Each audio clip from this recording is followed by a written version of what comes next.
Bienvenue sur cette nouvelle vidéo YouTube. On se retrouve aujourd'hui pour une vidéo témoignage. Si tu as cliqué sur cette vidéo, ce n'est pas un hasard. Tu es la bonne personne au bon endroit. Donc installe-toi confortablement et c'est parti.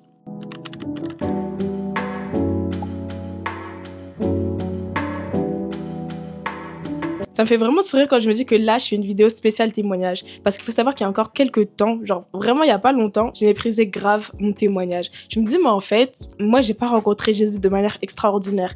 Je suis grandie dans une famille chrétienne, je suis devenue chrétienne. C'est la suite logique. Il n'y a pas de rencontre dans le feu, et après j'ai vu une baleine, et après j'ai vu un ange me parler. J'étais en mode, il n'y a rien d'extraordinaire. Mais au fur et à mesure du temps, au travers de tout ce que Dieu a pu faire déjà dans ma vie, le Saint-Esprit m'a vraiment montré au fur et à mesure les différentes étapes par lesquelles il m'avait fait passer et à quel point ça pouvait édifier les uns et les autres. Du coup, on se retrouve aujourd'hui pour une vidéo témoignage. On va discuter à cœur ouvert. Je te préviens dès maintenant, il n'y a pas eu de trucs de faux malades extraordinaires. Je suis juste une fille simple qui a eu la grâce de connaître Jésus dès son adolescence et qui a décidé de marcher avec lui et de suivre ses pas. Pour animer un petit peu la vidéo et vous immerger un peu plus dans mon témoignage, j'ai décidé d'accompagner ce témoignage par quelques photos, vidéos. Donc je vais me décaler un petit peu pour laisser un petit peu la place pour mettre des photos, des vidéos. S'il vous plaît, ne me jugez pas. Je fais ça vraiment dans la transparence, dans l'amour, dans le but de nous édifier les uns les autres. Mais c'est pas le moment, surtout mes proches, si vous regardez cette vidéo, de faire des screenshots et de faire des stickers de ma tête pour que je me retrouve dans les différents groupes WhatsApp. S'il vous plaît. Merci. Déjà, je vais commencer par me présenter parce que c'est vrai que depuis que j'ai repris mon compte YouTube, je ne suis jamais encore présentée. Donc, je m'appelle Nathanaëlle, j'ai 18 ans, je suis née en France, je suis en 2007. J'ai grandi seule avec ma maman non-voyante. D'ailleurs, maman, si tu passes par là, parce que je sais que tu vas regarder cette vidéo tôt ou tard, je te fais plein de bisous, ma petite maman d'amour. Donc, je reprends, j'ai grandi seule avec ma mère, j'ai connu mon père, sauf que il n'était pas là présent physiquement, forcément. Donc, j'ai grandi seule avec ma maman et j'avais ma grand-mère aussi. Quand j'étais petite, ma relation avec mon papa, c'était très... comment dire, c'était vraiment papa donne-moi l'argent, mais on n'avait pas forcément de relation entre nous, parce qu'il faut savoir que mon père, il voyage beaucoup pour son travail, du coup il était rarement en France, et les peu de fois qu'on était en France, on faisait des sorties et tout, mais il n'y avait pas forcément de lien entre nous. Mais du coup voilà, j'ai grandi dans un foyer aimant par la grâce de Dieu, avec ma mère, ma grand-mère, et quand même mon père, parce que je vais pas l'enlever du portrait, il était là par la grâce de Dieu quand même. Mais en tout cas, j'ai vraiment grandi en ne manquant de rien par la grâce de Dieu. J'ai grandi dans un foyer chrétien, du coup, comme je le disais tout à l'heure. Depuis toute petite, je vais à l'église, depuis toute petite, je vais à ICC, sauf que j'étais vraiment l'enfant terrible de l'église. C'est-à-dire que je faisais pas trop de bêtises dans mes souvenirs, par la grâce de Dieu, mais j'étais vraiment l'enfant relou. Déjà, je refusais d'aller à l'école du dimanche avec les autres enfants, donc je restais avec ma mère, mais en fait, je lui cassais vraiment les pieds. C'est-à-dire que j'étais vraiment en train de bouder tout le temps, en train de la saouler, on rentre quand c'est fini, patati patata. Donc en fait, j'aimais vraiment pas l'église. Jusqu'à un jour, je sais même plus c'était quel jour, mais en tout cas, j'avais 9 ans, où j'ai vraiment fait la rencontre du Seigneur. C'est-à-dire que je ne sais plus comment ça s'est passé, mais je sais que ce jour-là, j'étais en mode, waouh, Dieu. Et là, c'était franchement une évidence dans ma tête. Donc, j'ai eu la grâce de faire la prière du salut à l'âge de 9 ans. Et c'est vraiment là où ma marche avec Dieu, elle a commencé. Par la grâce de Dieu, j'ai commencé à servir, j'ai commencé à m'intégrer à l'église, j'ai commencé à beaucoup plus prier. En fait, j'avais vraiment une intimité avec le Seigneur dès l'âge de 9 ans. Ce qui peut paraître fou, mais je vous assure que je ne pouvais pas expliquer ce qui se passait. Mais je savais que je parlais avec Dieu, je savais que j'avais une intimité avec Dieu. Même si je n'avais pas forcément les mots sur ce que je vivais, je marchais avec Dieu, littéralement. En 2018, je me suis baptisée, donc à l'âge de 11 ans, je mettrai des petites photos et tout. Je me suis baptisée, j'ai fait le choix de passer par les eaux du baptême, tout simplement. Et ça a été la suite de mon cheminement avec Dieu. Après, par la grâce de Dieu, j'ai reçu le parler en langue, etc. Et tout. Donc, j'étais vraiment au top de ma marche avec Dieu, de ma marche en Christ, etc. Et tout. Ensuite, il y a eu la période du collège. La période du collège, c'est le moment où vraiment je dirais de rétrograde de ma vie. Je vais même pas mettre de guillemets, c'était la rétrograde. C'est-à-dire que là où en fait avec le Seigneur j'avais une intimité, je lisais, je méditais, je priais, en mode naturellement, sans faire d'effort. Là, plus rien. Je priais plus, je méditais plus, je parlais plus à Dieu. Vraiment cut off. Je continuais à aller à l'église parce que j'allais à l'église avec ma mère de manière routinière, on va dire, par habitude. Mais en tout cas, moi, personnellement, ma foi, elle était totalement éteinte. Là, je pouvais faire des 4 mois, 5 mois sans prier, sans méditer. En fait, ça sortait de ma tête. Vraiment, je vivais ma vie. Je vous mettre en même temps des petites photos de Snap. J'enjoyais, j'allais en colonie de vacances, j'étais avec mes copines, tout ça, etc. Par la grâce de Dieu, j'étais dans la rétrograde.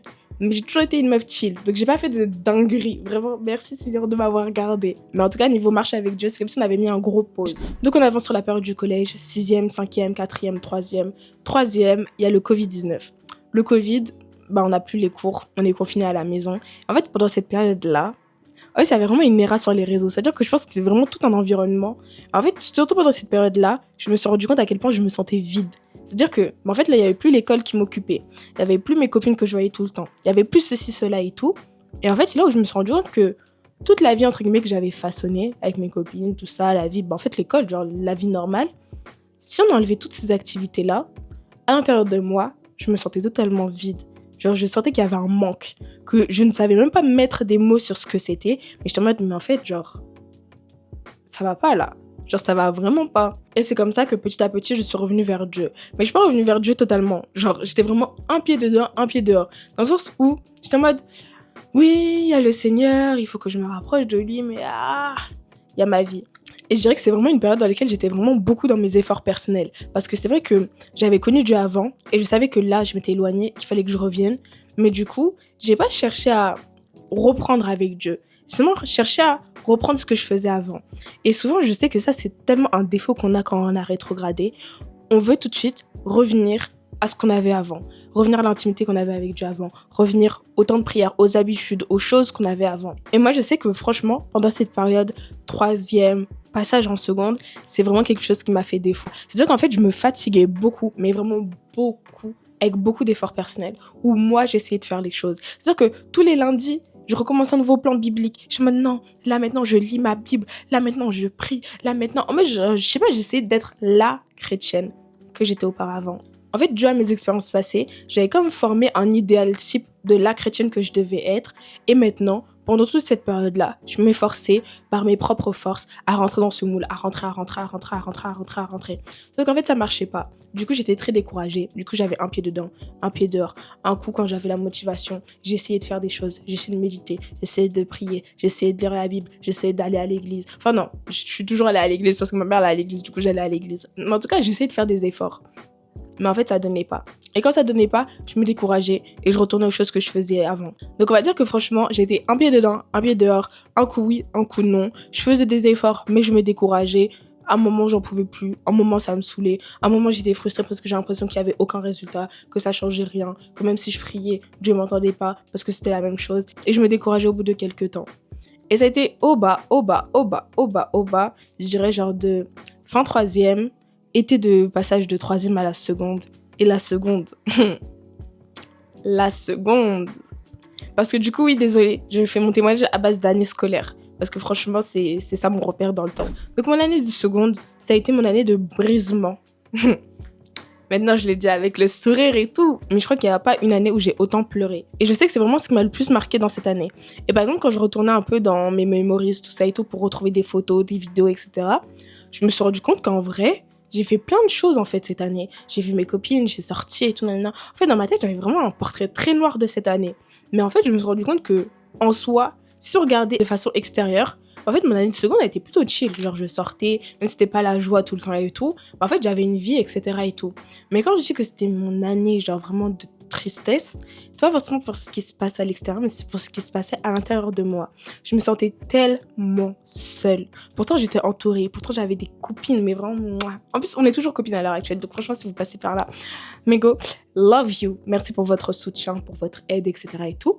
Mais en fait, intérieurement, et ça, je sais qu'il y a que moi qui a pu le vivre, il y a que moi qui a pu le ressentir, il y a que moi qui a pu le percevoir. Et en vrai, non, j'étais tellement mal intérieurement que des fois, les personnes de mon entourage le voyaient. Mais tout ça pour dire que, intérieurement, c'était l'année qui a été le plus chargée. En fait, je dirais vraiment que mon année de seconde, c'est l'année où le Seigneur m'a plus laissé le choix.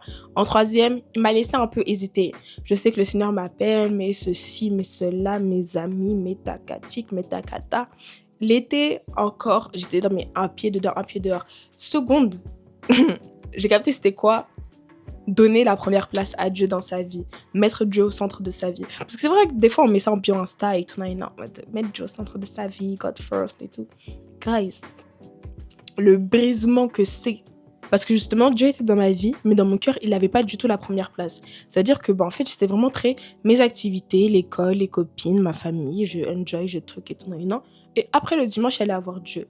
Mais en tout cas, mettre Dieu dans mon quotidien, tout ça et tout, J'avais totalement arrêté. Et je pense que justement, ce qui m'a fait rester longtemps dans cette période de un pied dedans, un pied dehors, c'est qu'en fait, j'étais pas prête à renoncer à moi-même. J'avais pas compris que la vie en Christ, c'était accepter la vie de Dieu, oui, mais accepter la vie de Dieu, ça veut dire renoncer à sa propre vie. Et je pense que c'est vraiment sur la partie du renoncement, comme je résistais, Dieu avait que je résistais, à un moment, il a cassé les liens lui-même. Donc c'est comme ça vraiment que je décrirais mon année de seconde. C'est là où en fait, malgré le fait que j'étais entourée, malgré le fait que j'allais toujours à l'école, malgré le fait que ceci, cela, plus rien n'était comme avant. C'est-à-dire que la tâche que j'avais, le bien que ça me procurait plus aucun bien. C'est-à-dire que je me sentais vide. J'allais à l'école, je voyais mes amis, je ceci, je cela, j'allais à l'église, mais je me sentais vide, je me sentais mal, genre vraiment un mal-être. Et je veux pas utiliser le mot dépression parce que genre je trouve que c'est trop fort pour ce que c'était, mais j'étais vraiment en fait dans un vrai mal intérieur, de tristesse, découragement, etc. et tout. Et en vrai, franchement, sur le coup, c'était très, très, très, très dur. Mais maintenant, avec le recul, je rends vraiment grâce à Dieu parce que je sais que sans cette étape-là, je serais jamais la Nathanaël d'aujourd'hui. Donc, je suis vraiment reconnaissante à Dieu. Mais c'est vrai que sur le coup, je comprenais pas ce qui se passait. Il y avait vraiment cet environnement que j'avais toujours eu, mais j'étais dans une bulle qui faisait que, en fait, j'étais avec eux, mais pas avec eux. Et que j'ai l'impression d'être seule dans ma bulle. Mais c'est vraiment dans cette bulle-là, alors que j'étais dans ma solitude, alors que j'étais dans mon mal-être, dans la tristesse, que j'ai re-rencontré Dieu. En fait, c'est vraiment là où il s'est révélé à moi, et pas révélé à moi, genre quand j'ai révélé à moi, c'était pas un ange ou je sais pas quoi et tout qui est sorti de nulle part. Non, c'est tout simplement l'amour de Dieu que j'ai rencontré. J'ai découvert que malgré tout ce que j'avais pu faire, Dieu m'aimait toujours, que Dieu était toujours là pour moi et que justement il m'aimait tellement qu'il désirait prendre la première place dans mon cœur. Parce que tout ce à quoi j'ai donné cette première place en dehors de lui n'allait jamais réussir à véritablement me combler. Et quand justement j'ai fait cette rencontre, on va dire, avec l'amour de Dieu, en fait c'est là où genre j'ai commencé à sortir la tête de l'eau. Et dans cette période-là, j'ai vraiment décidé de refaire un départ à zéro avec Dieu. Et c'est là où j'ai donné à Dieu ma vie pour... Enfin, j'ai donné ma vie à Dieu. Le français c'est dur. J'ai donné ma vie à Dieu pour la seconde fois. Et ça, on va dire que c'était sous mon année seconde. Et c'est là où j'ai vraiment vu un bouleversement dans les différents aspects de ma vie. Parce qu'en fait, au fur et à mesure que je commençais à remarcher avec Dieu, il me disait, Nathanaël, ça, arrête. Ça, commence à faire. Ça, c'est pour toi. Ça, par contre, ça, c'est pas pour toi. N'y touche pas, ne fais pas, etc., etc.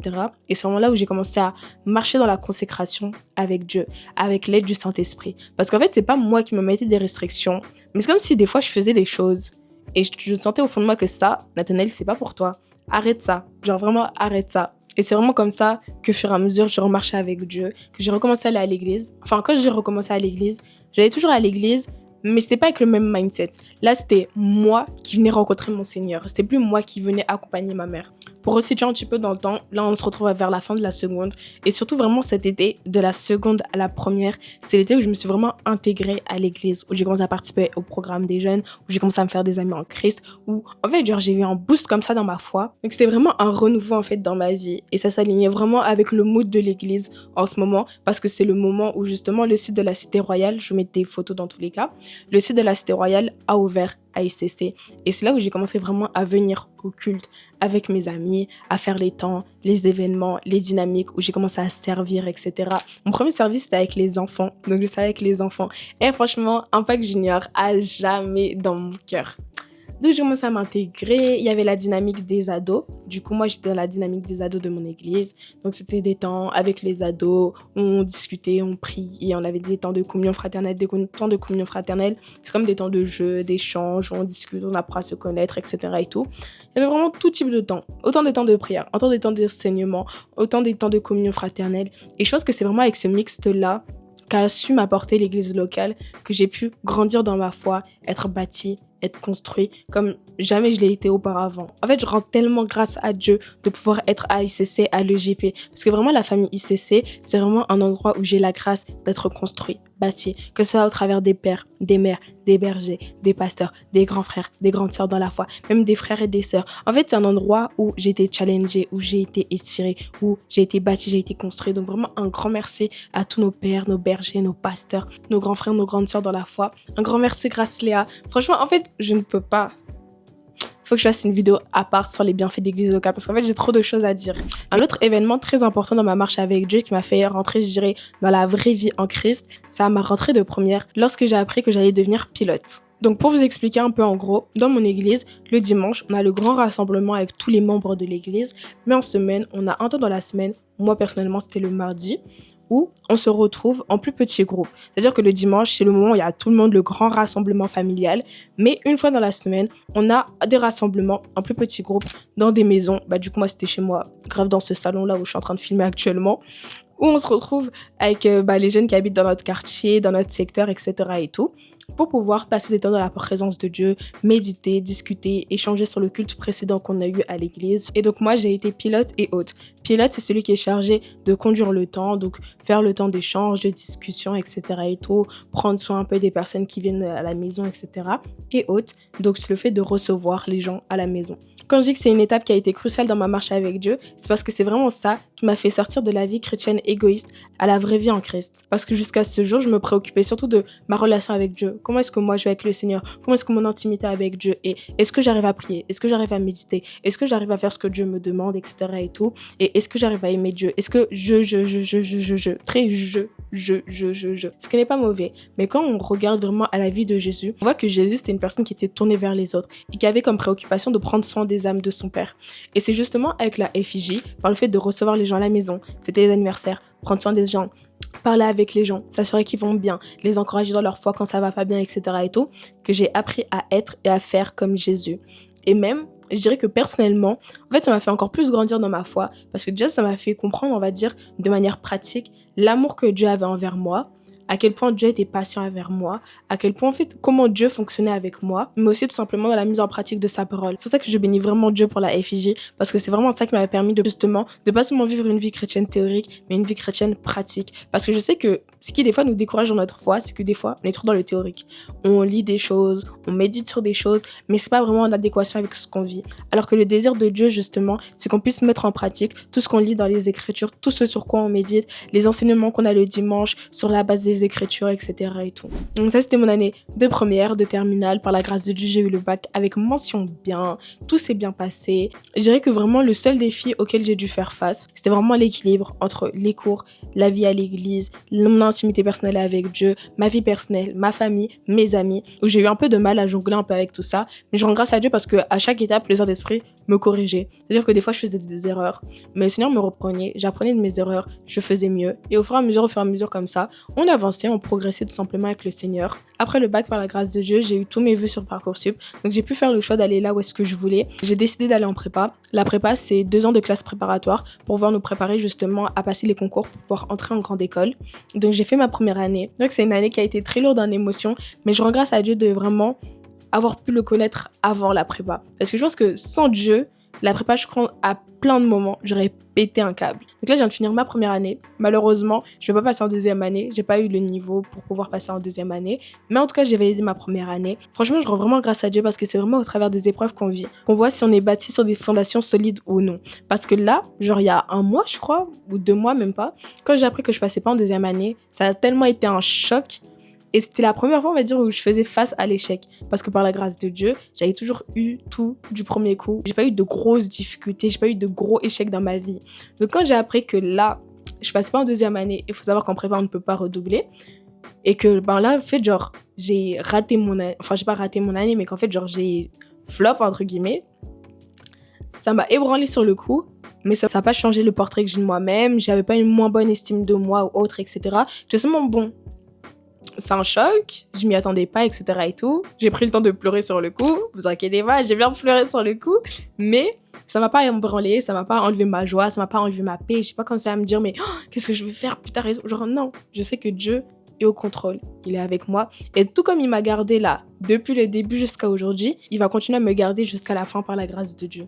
Comme dernier petit mot de fin à cette vidéo, je dirais qu'actuellement, dans ma marche avec Dieu, je cherche vraiment à devenir davantage un témoin. Dans le sens où, ok, je vais à l'église ça se passe super bien, j'enjoy, c'est vraiment ma safe place, mais je dois pas seulement m'enfermer dans les 4 murs de l'église, mais au contraire, l'appel de Jésus, c'est pas un appel à justement rester cloîtré à l'église, mais c'est de pouvoir justement amener cette lumière-là dans le monde. Donc c'est vraiment dans le mood dans lequel je suis actuellement par la grâce de Dieu, pour vraiment faire sortir de moi tout ce que le Seigneur a mis, pour pouvoir le révéler, le montrer à ma génération. Tout comme moi j'ai eu la grâce de pouvoir le connaître tôt, je me dis qu'il faut que j'ouvre ma bouche pour que d'autres aussi, qui peut-être le connaissent déjà ou peut-être le connaissent pas du tout, puissent aussi le rencontrer dès leur jeunesse et faire ce choix que j'ai fait de pouvoir suivre Jésus, qui a été le meilleur choix de toute ma vie. Donc voilà mon témoignage. C'est vrai que j'ai pas rencontré de dragon, j'ai pas vu d'ange ou je sais pas quoi, etc. et tout, mais c'est un témoignage simple. Et ce que j'avais vraiment à cœur de transmettre, on va dire, au travers de cette vidéo, c'est de vraiment montrer à ma génération que c'est possible d'être jeune et consacré. Parce que c'est vrai que tant qu'on n'a pas forcément de modèles, de personnes qui sont passées avant nous pour nous montrer l'exemple ou qui nous ont justement pas forcément, même en dehors de montrer l'exemple, qui ont partagé tout simplement leur expérience, on peut pas forcément se dire que c'est possible. Mais là, à travers tout ce témoignage, tu as pu voir que c'était possible de marcher avec Dieu, de pouvoir donner sa vie à Dieu dès son adolescence, dès sa jeunesse, que peu importe ce que tu vis actuellement. Genre, comme je te montrais, moi aussi, j'ai pas eu un parcours tout lisse. J'ai eu des hauts, des bas, des moments d'hésitation, des moments où c'était down, des moments où c'était up et tout, non. Ça, c'est pas un problème. Ce qui compte, c'est que tu persévères jusqu'au bout, que tu t'accroches à Dieu sans jamais lâcher. C'est sûr que vraiment, moi, je le dirais à jamais. Mais pour moi, l'ingrédient indispensable dans la vie chrétienne, c'est vraiment la persévérance. Sans persévérance, tu pourras jamais aller loin avec le Seigneur. Parce que la marche avec Dieu, c'est tout un long processus. Et j'en parle justement dans ma dernière vidéo. Mais c'est vraiment pour te dire que peu importe ce que tu veux aujourd'hui, peut-être que tu avais des doutes sur la capacité d'un jeune à pouvoir véritablement donner sa vie à Dieu. Au travers de mon témoignage, tu peux voir que c'est possible. Je ne suis pas parfaite, je ne suis pas arrivée loin de là, vraiment très loin de là. Mais j'avais tout simplement à cœur de partager ce que le Seigneur a commencé à faire dans ma vie. Parce que je sais que c'est que le commencement. Et rien que le commencement est déjà merveilleux. Donc je ne vais pas attendre je sais pas quand pour parler. Dès maintenant, j'arrête de me taire et je partage tout simplement les bienfaits du Seigneur dans ma vie. En tout cas, j'espère que cette vidéo t'aura plu. N'hésite pas à liker, partager, commenter cette vidéo et me suivre sur mes autres réseaux. Je pense que sur TikTok, je vais faire une nouvelle série de vidéos où chaque jour, je vais vous partager justement les témoignages que j'ai partagés là, mais de façon plus précise sur les différents épisodes de ma vie. Donc n'hésite pas à me suivre sur TikTok, sur Insta, sur Snap, j'essaye. Mais je vous avoue que je suis pas encore branchée Snap. Mais par la grâce de Dieu, très bientôt. Donc voilà, bisous!